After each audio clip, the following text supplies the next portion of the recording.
नमस्कार. रसस्वादमध्ये आपलं स्वागत आहे. आज आपण बघणार आहोत कोकणातील एक पारंपरिक गोड पदार्थ तांदळाच्या शेवया आणि रस.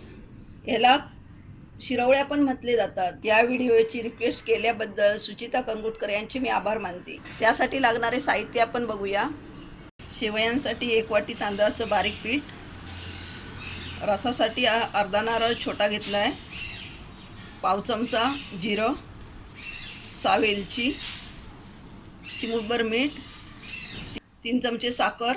ही आपण गोडीप्रमाणे कमी जास्त करू शकतो. साखरेऐवजी आपण गूळ पण वापरू शकतो. पहिल्यांदा आपण पिठाला उकळी देऊया. पाणी घालूया.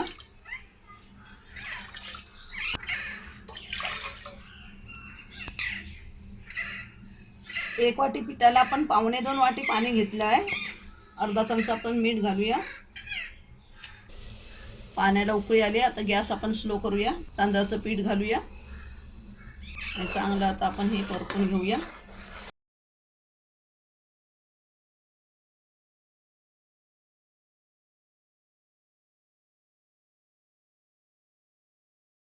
हे मंद आचेवरच आपण परतून घ्यायचं आहे.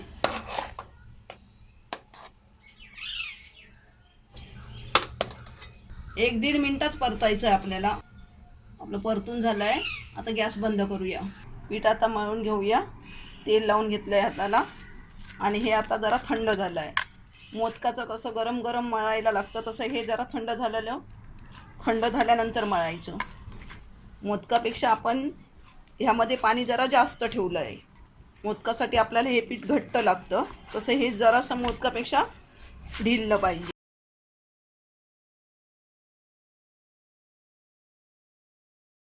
2-3 मिनटं आपण हे चांगलं पीठ मळून घेतलेलं आहे आणि आता आपण हे बनवायला घेऊया.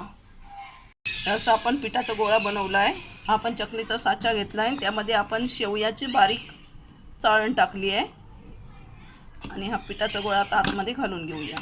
गावाला ह्या शेवया लाकडीच्या साच्यामध्ये केले जातात. त्याला शेवगा म्हणतात. पण तो एवढा मोठा आपण इथे मुंबईमध्ये वापरत नाही. त्यामुळे हे आपण असे चकलीच्या साच्यामध्ये बनवायची. टोपामध्ये आपण 1.5 ग्लास पाणी घेतलं आहे आणि पाणी चांगलं तापलं आहे. त्यावर आपण चाळण ठेवली आणि चाळणीला चांगलं तेल लावून घेतलेलं आहे. आता आपण शेवये पाडून घेऊया.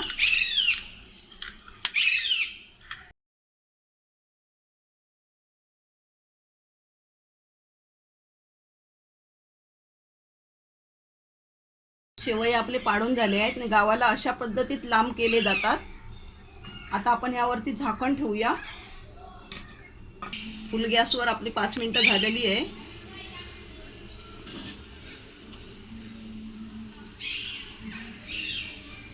चांगले आपले झालेले आहेत शेवया. तर आपण हे आता काढून घेऊया. रसाचं हे सगळं साहित्य आहे ते आपण आता मिक्सरला बारीक करून घेऊया आणि त्याचं आपण रस काढूया. नारळाच्या रसाचं साहित्य आपण सगळं मिक्सरला लावून बारीक करून घेतलं आणि त्यानंतर 2दा पाणी घालून ते गाळणीने गाळून आपण हे नारळाचं रस काढलेलं आहे. शेवया पण आपल्या बनवून तयार झाले आहेत. नारळाच्या रसामध्ये जिरा आणि वेलची टाकल्यामुळे त्या रसाला एक छान टेस्ट येते आणि सुगंध पण छान येतो. कमीत कमी साहित्यामध्ये तांदळाची शेवया आणि रस हे तुम्ही बनवू शकता आणि ही एकदम चविष्ट डिश नाश्त्यासाठी आहे. तर ही डिश एकदा तुम्ही करून बघा आणि मला सांगायला विसरू नका. हा व्हिडिओ आवडला असेल तर लाईक करा आणि रसस्वादला सबस्क्राईब करा. धन्यवाद.